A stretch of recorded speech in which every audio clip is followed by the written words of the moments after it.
जय हिंद साथियों।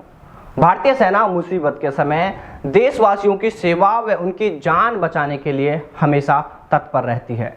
ऐसा ही एक मामला अरुणाचल प्रदेश की दुर्गम दिबांग घाटी का सामने आया है। यहाँ हाल ही में रात को बिजली गिरने से 6 लोग बुरी तरह घायल हो गए थे। सेना की टीम ने इन लोगों को तत्काल राहत पहुंचाई और उन्हें वहां से निकालकर सैन्य अस्पताल में भर्ती कराया। सेना द्वारा शुक्रवार को दी गई जानकारी के अनुसार स्पेयर कॉर्प्स के तहत आने वाली डाउ डिवीजन के जवानों ने दिबांग घाटी में राहत व बचाव कार्य चलाया। सूचना मिलते ही सेना की टीम मौके पर पहुंची और झुलसे लोगों को प्राथमिक उपचार कर उन्हें सुरक्षित ठिकानों पर पहुंचाया। सेना के जवानों ने बिजली गिरने से घायल हुए लोगों को अपने कंधों पर लादकर दुर्गम रास्तों को पार किया। इतना ही नहीं, वहां फंसे लोगों को निकालने के लिए सेना के 2 हेलीकॉप्टरों को भी लगाया गया। उनकी मदद से सभी 6 घायल लोगों को बाहर निकाला गया।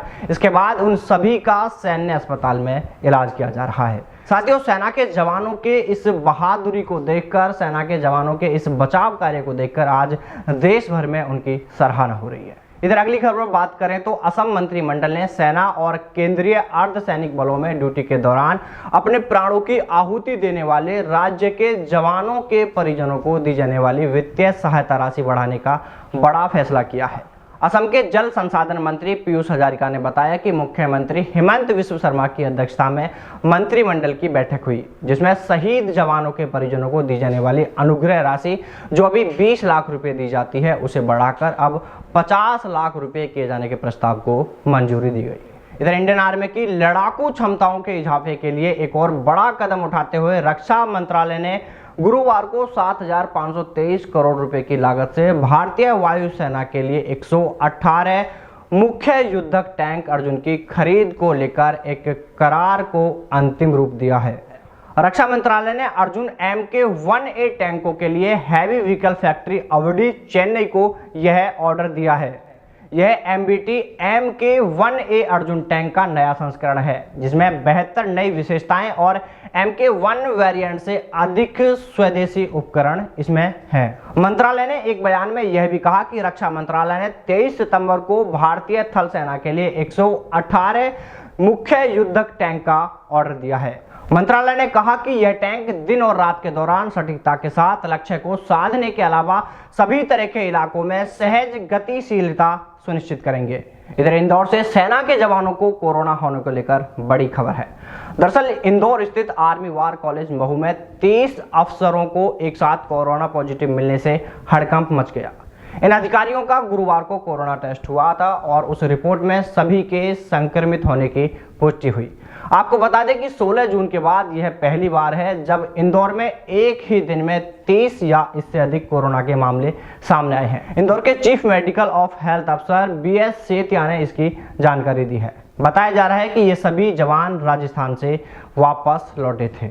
CMHO सेतिया ने बताया कि 24 ट्रेनिंग अफसर और 6 डायरेक्टिंग अफसर कोरोना पॉजिटिव पाए गए हैं। यह सभी अलग अलग राज्यों से ट्रेनिंग लेकर लौटे हैं। उन्होंने बताया कि यह सभी एसिम्प्टोमेटिक और इन्हें कोरोना वैक्सीन की दोनों डोज लग चुकी हैं। सभी को मिलिट्री अस्पताल में निरीक्षण में रखा गया है। इधर ब्रिटिश सांसद बॉब ब्लैकमैन ने बड़ी चेतावनी देते हुए कहा कि कश्मीर से भारतीय सेना हटी तो इस्लामी कट्टरपंथी ताकतें घाटी का हाल अफगानिस्तान जैसा कर देंगी।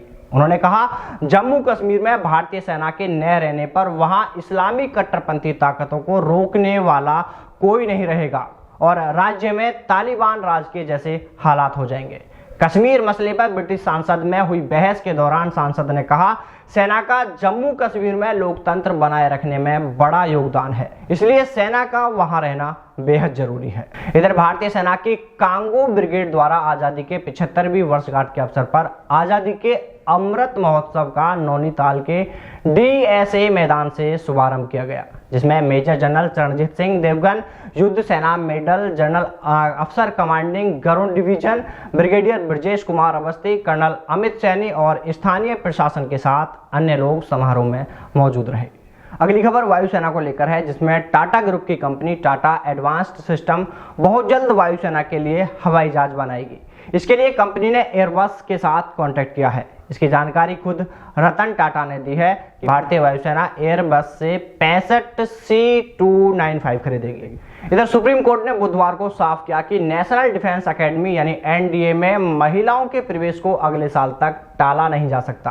कोर्ट ने अपने अंतरिम आदेश को निरस्त करने से इनकार किया और कहा कि एनडीए में महिलाओं की प्रवेश परीक्षा इसी साल नवंबर महीने में होनी चाहिए। इससे पहले अगस्त महीने में कोर्ट ने अपने अंतरिम आदेश में कहा था कि महिलाएं एनडीए की परीक्षा दे सकती हैं। इसके बाद यूपीएससी ने साल में 2 बार आयोजित की जाने वाली एनडीए परीक्षा के वर्ष 2021 के दूसरे संस्करण में सम्मिलित होने के लिए सिर्फ महिलाओं के लिए आवेदन आमंत्रित किए हैं, जिसमें अविवाहित महिलाएं 24 सितंबर से 8 अक्टूबर तक ऑनलाइन आवेदन कर सकती हैं।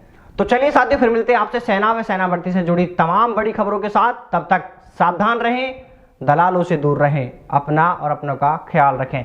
जय हिंद, जय भारत, वंदे मातरम।